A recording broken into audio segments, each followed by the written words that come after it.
मृत ससुर की डायरी। घर की नई नवेली इकलौती बहू एक प्राइवेट बैंक में बड़े ओहदे पर थी। उसकी सास तकरीबन 1 साल पहले ही गुजर चुकी थी। घर में बुजुर्ग ससुर और उसके पति के अलावा कोई नहीं था। पति का अपना कारोबार था। पिछले कुछ दिनों से बहू के साथ एक विचित्र बात होती। बहू जब जल्दी जल्दी घर का काम निपटाकर ऑफिस के लिए निकलती, ठीक उसी वक्त ससुर उसे आवाज़ देते और कहते, बहू मेरा चश्मा साफ कर मुझे देती जा। लगातार ऑफिस के लिए निकलते समय बहू के साथ यही होता। काम के दबाव और देर होने के कारण कभी कभी बहू मन ही मन झल्ला जाती, लेकिन फिर भी अपने ससुर को कुछ बोल नहीं पाती। जब बहू अपने ससुर के इस आदत से पूरी तरह ऊब गई तो उसने पूरे माजरे को अपने पति के साथ साझा किया। पति को भी अपने पिता के इस व्यवहार पर बड़ा ताज्जुब हुआ, लेकिन उसने अपने पिता से कुछ नहीं कहा। पति ने अपनी पत्नी को सलाह दी कि तुम सुबह उठते ही सबसे पहले पिताजी का चश्मा साफ करके उनके कमरे में रख दिया करो, फिर ये झमेला समाप्त हो जाएगा। अगले दिन बहू ने ऐसा ही किया और अपने ससुर के चश्मे को सुबह ही अच्छी तरह साफ करके उनके कमरे में रख आई।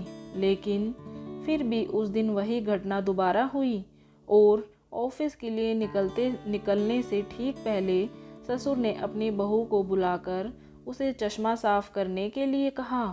बहू गुस्से में लाल हो गई, लेकिन उसके पास कोई चारा नहीं था। बहू के लाख उपायों के बावजूद ससुर ने उसे सुबह ऑफिस जाते समय आवाज़ देना नहीं छोड़ा। धीरे धीरे समय बीतता गया और ऐसे ही कुछ वर्ष निकल गए। अब बहू पहले से कुछ बदल चुकी थी। धीरे धीरे उसने अपने ससुर की बातों को नज़रअंदाज करना शुरू कर दिया और फिर ऐसा भी वक्त चला आया जब बहू अपने ससुर को बिल्कुल अनसुना करने लगी। ससुर के कुछ बोलने पर वह कोई प्रतिक्रिया नहीं देती और बिल्कुल खामोशी से अपने काम में मस्त रहती। गुजरते वक्त के साथ ही एक दिन बेचारे बुजुर्ग ससुर भी गुजर गए। समय का पहिया कहाँ रुकने वाला था, वो घूमता रहा। छुट्टी का एक दिन था। अचानक बहू के मन में घर की सफाई करने का ख्याल आया। वो अपने घर की सफाई में जुट गई। तभी सफाई के दौरान मृत ससुर की डायरी उसके हाथ लग गई। बहू ने जब अपने ससुर की डायरी को पलटना शुरू किया तो उसके एक पन्ने पर लिखा था, दिनांक 18/9/2020।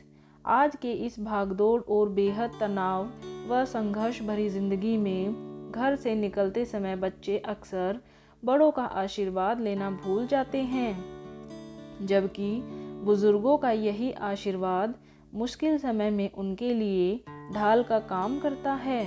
बस इसीलिए जब तुम चश्मा साफ कर मुझे देने के लिए झुकती थी तो मैं मन ही मन अपना हाथ तुम्हारे सिर पर रख देता था, क्योंकि मरने से पहले तुम्हारी सास ने मुझे कहा था कि बहू को अपनी बेटी की तरह प्यार से रखना और उसे ये कभी भी मत महसूस होने देना कि वो अपने ससुराल में है और हम उसके माँ बाप नहीं हैं।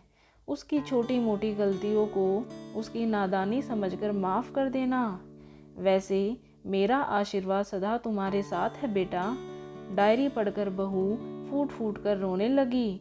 आज उसके ससुर को गुजरे ठीक 2 साल से ज़्यादा समय बीत चुका है, लेकिन फिर भी वो रोज़ घर से बाहर निकलते समय अपने ससुर का चश्मा साफ कर उनकी टेबल पर रख दिया करती है, उनके अनदेखे हाथ से मिले आशीष की लालसा में। तो दोस्तों, जीवन में हम रिश्तों का महत्व महसूस नहीं करते हैं, चाहे वो किसी से भी हो, कैसे भी हो, और जब तक महसूस करते हैं तब तक हम उनसे बहुत दूर जा चुके होते हैं।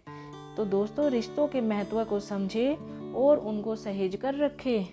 तो दोस्तों, आपको ये कहानी कैसी लगी कमेंट में बताएं, और अगर अभी तक चैनल को सब्सक्राइब नहीं किया है तो जल्दी से चैनल को सब्सक्राइब कर लीजिए। वीडियो देखने के लिए धन्यवाद।